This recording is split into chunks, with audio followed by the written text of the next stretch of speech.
Welcome back to Season 6 of the Group Practice Accelerator podcast, brought to you by Polaris Healthcare Partners, where we leverage decades of healthcare and business experience to drive growth in successful group practices just like yours.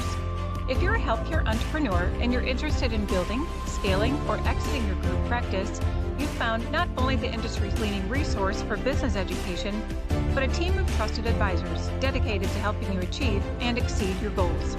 In short, the team at Polaris creates clarity, confidence, and results. I'm your host, Jamie Falasz, and the Group Practice Accelerator podcast is on the air. Hey everyone, thanks for joining me again this week. Today I want to talk about something that can literally crush your business if it's not done well.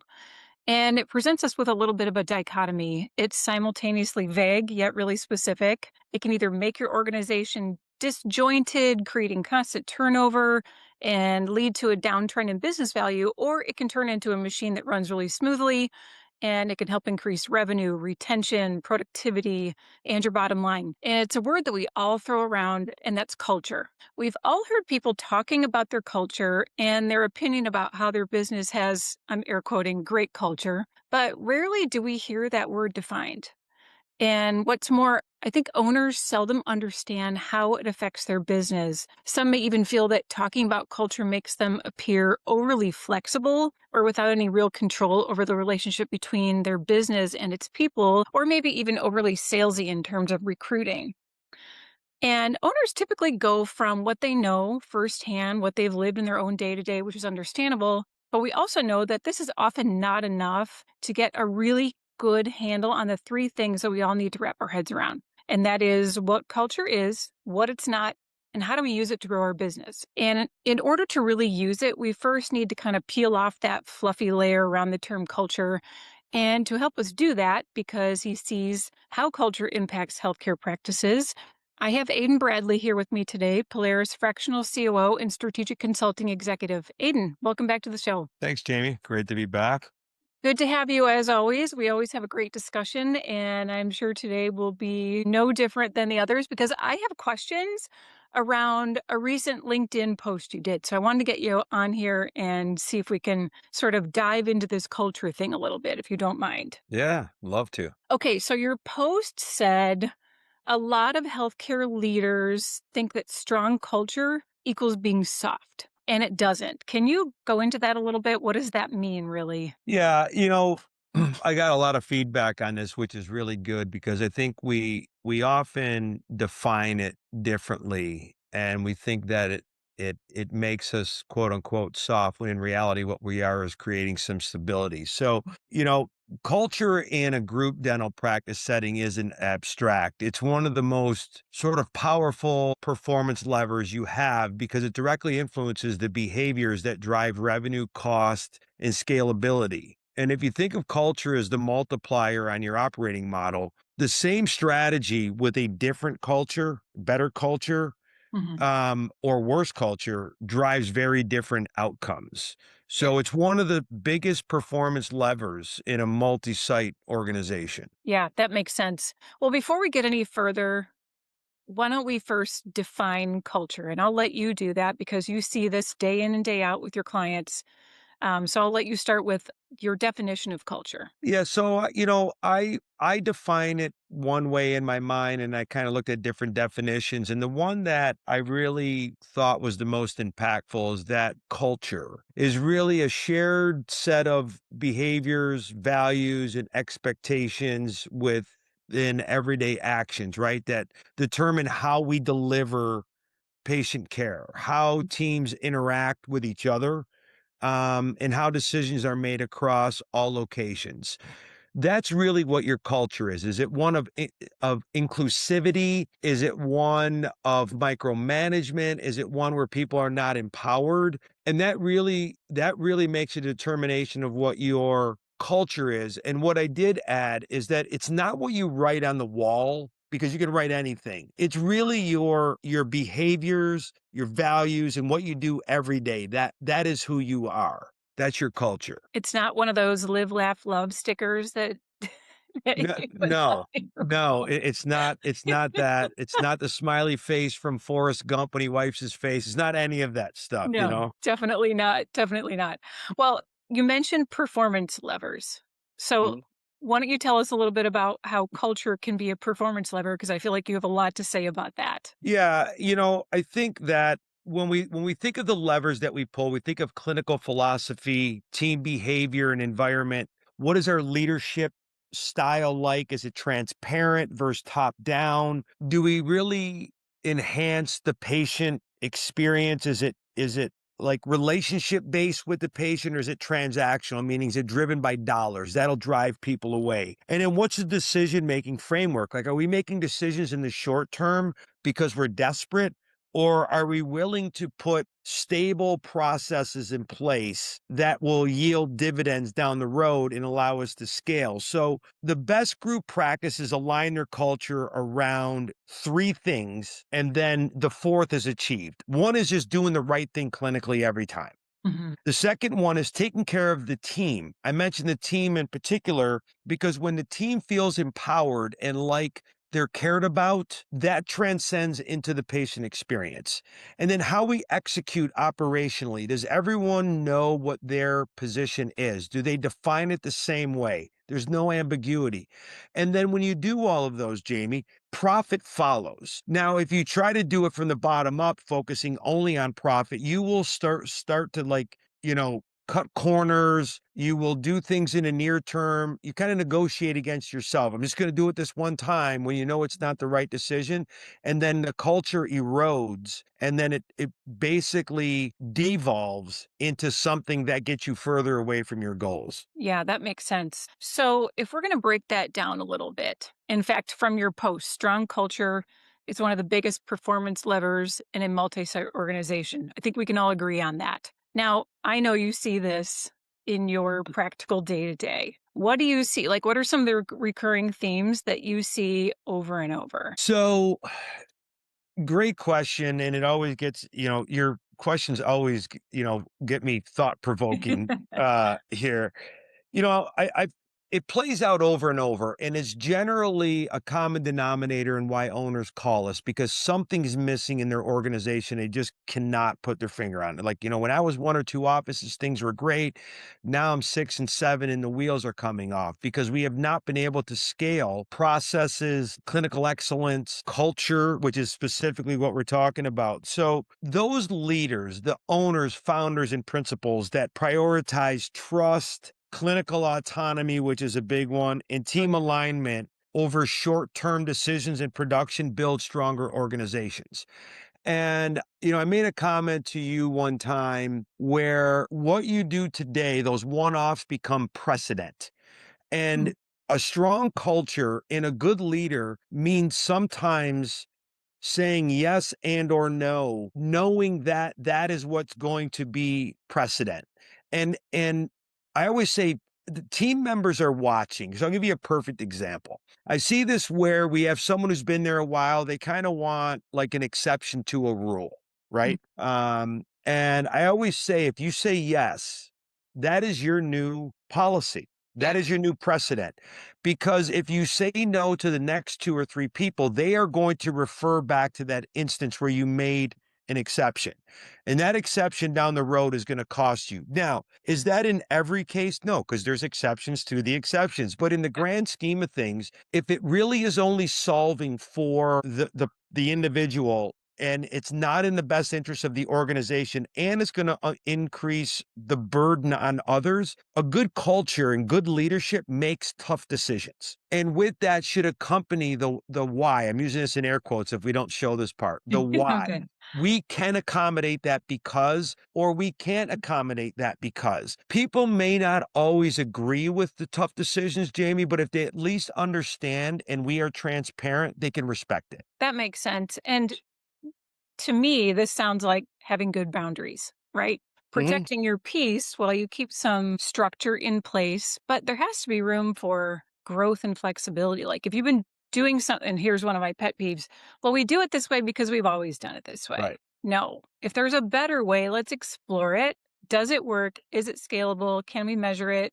everything that goes along with it. So, sounds like we're talking about boundaries a little bit when we're Mm. talking about culture. Now, you mentioned a minute ago leaders who prioritize trust, clinical autonomy. You mentioned that. If we're protecting clinical autonomy, let's maybe give some examples. Can you help me out with that? Yeah. I speak to docs all the time because I want to understand what drives them, where their comfort level is, and most importantly, do they feel supported by the team? And does the team feel supported by the doc? Mhm. So, clinical autonomy is the ability to treatment plan in a way that best serves the patient. It's not high pressure. It's not the S word sales, which I've Yeah. heard people use. And when you build trust with the patient and you solve for what they're telling you their ailments are, and then obviously what our diagnostics say, treatment planning really becomes a solution to a problem. And the money will follow because they trust in us. They value the work. When we go in heavy handedly and make it all about sales, and the doc feels like they're pressured to do that, they lose that autonomy. They're like, I would not treatment plan it this way. Right. We have to trust that the doc knows the situation, they know the patient, and they know how they will respond to treatment or the cost in the best manner. You also build credibility with the patient, and the patient now wants to refer us to friends and family and brag about the treatment that they got. Mhm. I've been in organizations where they refer to treatment coordination as quote unquote sales. Oh, And no. I just cringe. Ah, so do I. And the patient senses that it's high pressured, it's not really about them.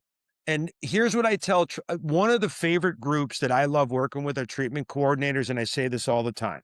The more the patient is speaking, the more chance you are going to have that treatment plan accepted. Because at the end of that should be, we are going to make you feel better, and this is what we're going to do to solve that problem. And the patient's like, wow, you're going to solve this thing that I've been uncomfortable with for weeks or months or decades? Or, and the answer is yes. We're not pushing more onto them. So, and then so we avoid that over treatment pressure. And I say to docs, treat the patient like you're treating your favorite relative where money was not an issue. Mhm. This is how I would want to treat my favorite person in the world. If you do that with every single patient, I say this often, you'll make money in spite of yourself because people will trust you and they'll accept treatment. And the last part of that, it kind of goes along with this, is we talked about the clinical autonomy is investing in the team, Oh, especially when yeah. it's not an easy decision because the doc, I mentioned this earlier, the docs need support. They need support from hygiene. They need support from the front desk, from sterile tech to the assistants, all of that. All of them are in the same cycle of service. So if investing in additional help, if it's additional equipment, additional technology, additional team members that can answer the phone, whatever drives patients into the schedule that docs can see, docs should never feel pressured and in hurried, for lack of a better word, because they don't have the resources around them. And then the team in turn should not feel pressured from the docs because they don't have what they need. So Mhm. whether it be technology, FTEs, maybe a third party with AI being introduced that can do reappointments, reactivations, answer phones, and take some of that away. So we're more bonded to the, no pun intended, to the patient themselves. And then the docs feel really supported. So I think, just quickly, clinical autonomy, the ability to treatment plan the way you feel best, avoiding over treatment pressure, meaning we're not driven by just dollars. We're driven by doing the best by our patients, and then investing in our team, which is making sure that the docs have all the resources they need and that the team themselves has all the resources that they need so they can do their job and support the operation at the same time. Yeah, makes perfect sense, and all of that has to work together at the same time from location 1 in order for this to work at location 2, 5, 10, 12, 50. Yep. You have to be able to have good culture. I don't even need to air quote that this time, but you've gotta have it at location 1. If you don't have it dialed in there, you gotta start over. You need to get some support. Yeah, and again, we when you and I chat, I often say, like 5 offices is about the inflection point. It's the Yeah. inflection point with a lot of different things, but culture is sort of the umbrella term that fits all of the just all of the behaviors that we do every single day. And I'm with a new group now that is going to be one of the most challenging that we ever had. And strangely enough, I must need to get like kind of a mental check because I'm having the most fun with them because we literally have to tear this down to the studs. And I said to the owner right off the rip, I said, the inmates are running the asylum here. So No. you have to get really comfortable, getting uncomfortable with the fact that we're going to have to make some really hard decisions. If if our exit interviews keep finding that our people are leaving after 2 to 3 months because our onboarding is terrible, they don't know their role is, and more importantly, the same names keep popping up that's made their lives miserable, we need to make a change, right? The definition of insanity is doing the same thing over and over again, hoping for a Exactly. different result. Yeah. And I said that we are gonna stop just hiring the first person that we talk to just to fill a seat. We're gonna start being more intentional, and if that means making a hard decision of moving people out that don't believe in our culture, they don't live our values, they need to work elsewhere. Mhm. So that is definitely something that we're working on. And if if you want, we can talk about short and long-term outcomes of prioritizing this because they really do matter. What Yeah, you why make don't we do that? Because, well, first of all, you'll have to come back as we see things roll out with that organization that you're mentioning, because I think there'd be a lot to learn there for our audience members. And we know you're not alone. If you're having issues, very good likelihood that someone else is having the same experience. So I want to have you back to talk about that when things start to iron out there and, the ship's going in the right direction. But yeah, let's talk about the short term and the long term outcomes of prioritizing culture. Yeah, let me just say one thing. When I'm on, they're gonna be on with me, and they're gonna talk about what day 1 looked like and, like, day Yeah, 90 and day 180. I would And love that. yeah, and it's gonna be a completely different organization. Good. Though kinda touched on this before, Jamie. When you're thinking short term, you know, you might get better margin, you might see a little bit of better cash flow because you're stretching that rubber band as tight as it'll go Yeah. and it'll eventually snap. So in the near term, you might say it's working because I've saved dollars, and you may save dollars because you don't have enough team members. You're really, really getting aggressive on the treatment planning, and you haven't seen the downstream effect of attrition and not getting patients back because they don't feel good in your practice. They feel like they're a number. Okay. Yeah. And you'll slowly start to find within a couple months that that margin that you picked up from those short-term decisions where money was a priority will start to fall off. And you're like, "Gosh, where are my patients? I'm churning more than I'm bringing in, and I'm just not getting the same number of referrals because the best ambassadors that you have for the organization are your team and your patients. And when they stop fighting for you, you'll feel that not today or tomorrow, but on their next iteration of an appointment, whether it's 6 months for a cleaning or a yearly checkup, and all of a sudden they're not there, that's when Hmm. you'll feel it. What are the long-term outcomes? This is everything improves from the retention to patient experience to growth. I talked about high turnover. When patients see the same folks over and over, the same doc, the same hygienist, the same assistants, there's a familiarity there. And I've mentioned on other podcasts, I don't know if this goes for everybody, but it definitely goes for me. My relationship with the hygienist is stronger than the doc. Okay. Because they are the ones that I see the most. I see them every 4 or 5 months for my cleaning. They kind of know who I am. They yell at me for drinking red wine. And then, then the doc comes in. Never. Yeah. And then the doc comes in, and he's like, everything looks good. But the hygienist is the one that I'm like, that's where my relationship is with. And I think a lot of people feel that. Also, when you see the same faces up front and they know you, hi, Miss Jamie, how are you? It's been a while. How's things going? You feel like they care about me. Why would I ever leave? Dentistry is extremely commoditized. Someone doesn't get an appointment right away, they call the dentist up the road, right? They have a bad experience, they call the dentist up the road. You have someone that you really trust, you may wait a little while longer to get in, or know that when you go in, you're going to have, scans, x-rays, and treatment done because they're really trying to improve your oral health, which overall is your physical health. And that that what they tell you, you're just at the point where, okay, I trust you. And then, retention of our staff I've talked about. And then what I just talked about bleeds into that patient retention part. They trust us. They want to stay with us. When you get to that point, you have really achieved what I would call success in having strong values, strong team members, and all of that is built around a strong culture. And you will see over time, each office incrementally gets more profitable. And in the aggregate, you're like, holy smokes, all these long term investments that we make have really added up, right? So the old adage, how do you eat an elephant? One bite at a time. You Mhm. won't see the results today, but I will tell you that if you go in the short term, in 6 months, you'll be further behind. If you take the long term strategy, in 6 months to a year, you will notice significant difference that is repeatable and sustainable, and you can continue to grow on that and optimize if you buy another practice or you do a de novo.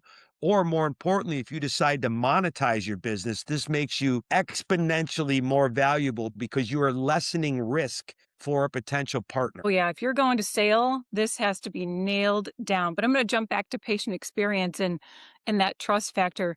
I saw that as a hygienist, I saw the same patients for 20 years. I saw their children, Yeah. which was really rewarding for me. And at the end of the day, I know this is not always possible. The reality of it is you don't often get the same hygienist for 20 years. However, there's an element of that trust and that relationship that is very reproducible if you work at it. And if every team member is a cheerleader for the practice, is a cheerleader for the patients and the patient experience, and the doctors do the same, like we're the best warm-up band for the dentist, right? We've all got to have that one cohesive relationship that we call culture in order for this to work. Location after location, no matter where you are. I couldn't state it any better than you just did, and I think it's a great message to everyone out there to check themselves and ask yourself, have you had the same team for a long time? Mhm. Are you at the end of the month, are you a net negative in patient flow, meaning more people left that are established than came in? Are you churning docs? Are you churning front staff? If you are, look inward. And then when you're done looking inward, call me so we Yeah. can talk and get to some real hard truths about how the organization is running. Now, if you want to run a lifestyle business and make just enough to pay for your fancy car and country club membership and have all the neighbors call you doc, then have at it. But Yeah. if you are genuinely trying to grow a successful group practice and are willing to invest back into your people, into the practice, because you have a vision down the road that you're working backwards to today, give us a call, give me a call. And let's just walk through what your vision is, where you're at, look for some blind spots, and see how we can help you achieve those goals. Yeah, it's not the easiest thing to self-reflect when you feel like you're stagnant or you're losing people or you're losing patients or you're losing money. That's really uncomfortable, but I think I can make a promise that if you do that, you're going to learn something about yourself, and let Aiden take a look at the business too. He's honest. Yeah, yeah, I'll let What we everyone like know. about It's you. yeah, it's a day of crushing hopes and dreams. It's Sign look me up. yeah, it's look in the mirror time and really assessing it. But you know what? You know what's interesting? You see a lot of these founders in deep thought, and you can almost see that little cloud over their head, what they're thinking. Yeah. And they're often thinking, how did I get here? Right. And I can unwind this, like, if I do a few things. And often I'll talk to some people for a year or 2, like, I'm not ready." And then finally I get that one call, and the hands are thrown up in the air, they're pleading no mas, they're like, "I need help." And I'm like, "Well, we can help. I wish you would have called, like, a year ago, we'd be way Yeah. further ahead." But if you feel like you're even heading towards the ditch, let's chat, let's talk about it, because consolidation is happening rapidly. And I can almost guarantee to any founder, owner that's listening to this call is is getting themselves surrounded by private equity groups that were private before, doctor founded, debt funded practices that have partnered. And if you are not staying ahead of the curve Yeah. and investing in your team, your people, your docs, your autonomy, your culture, you're going to get eaten alive. I was And just gonna say that. Absolutely. It's going to impact your value, and I'm gonna tie you back to what you said about not being ready. If you think you're not ready, you were probably ready months ago. right.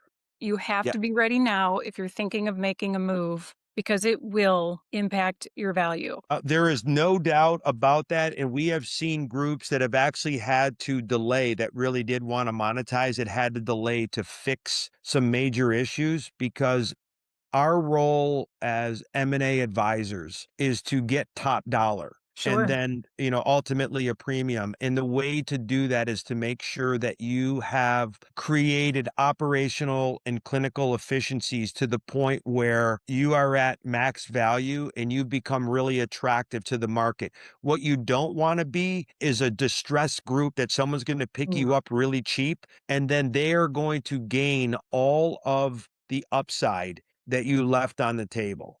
And mhm. that is a very sad story to see founders just kind of throw their arms up and give things away because they're just burned out. We help with that burnout and kind of rejuvenate the whole team. So it's what we do, it's what we're good at, it's what we've proven ourselves to be. And for me personally, get a lot of fulfillment of watching that change in culture and vibe and really seeing people become better versions of themselves and really enjoying their work and seeing that transcend down into the patient. Yeah, that's really rewarding, and I wish I had more of a glimpse into your day to day because I would love to just even be a fly on the wall I'll tell you to where to watch meet me that. next time, Jamie, Okay, and I'm then down. I'll have you check out the hygiene department and tell me if everything's clicking Yes. out there. I like it. I like it. I'd be in my element. Well, the one thing I want to say is I want to tie this back to what we originally said and exactly what you said in your LinkedIn post. And I'll quote here because I put it in front of me for a reason. This isn't soft leadership. Like we've taken that fluffy layer away. It isn't soft leadership, it's operational strategy. And if we don't have that, the value of your business will suffer. I can't say it enough. And your enjoyment of your career will suffer as well. I mean, that's obviously a side effect, but thank you. 100% correct. 100%. So, a lot of thoughts that came out of that short LinkedIn post, Aiden. I appreciate it, but it did get me thinking. And I'm glad we had a chance to dive into that word culture because everybody uses it. And I'll say we all overuse it, but most people don't really know what it means or how it impacts their business. We're going to be sharing some more of these LinkedIn posts to kind of spurn conversation and get people thinking. So for those that have seen the post or are gonna look at the post based on listening to this podcast, look forward to some more posts that talk about challenges and opportunities, mostly about opportunities and how to get your practice running much better than it is today. Yeah, for sure. And I'll actually link to it in our show notes so that people can also connect with you on LinkedIn if they're not already. Perfect. All right, Aiden, great conversation today. Great to have you on the show. And to our audience, we love the questions that you all send us, so keep them coming and we'll keep delivering the content that you asked for. As always, if you want to learn about any of our Polaris expert advisory services, or maybe there's a topic we haven't covered that you'd like to hear about, you can send us an email to info@polarishealthcarepartners.com and be sure to visit our website at polarishealthcarepartners.com where you'll find weekly articles to grow and support your healthcare business along with access to all of our podcast episodes, events, and a whole lot more. Thanks so much for being a loyal listener and subscriber. If you enjoyed today's episode, please share it with a colleague. Be sure to leave us a rating on any of your favorite podcast platforms. We'll see you on the next episode of the Group Practice Accelerator Podcast.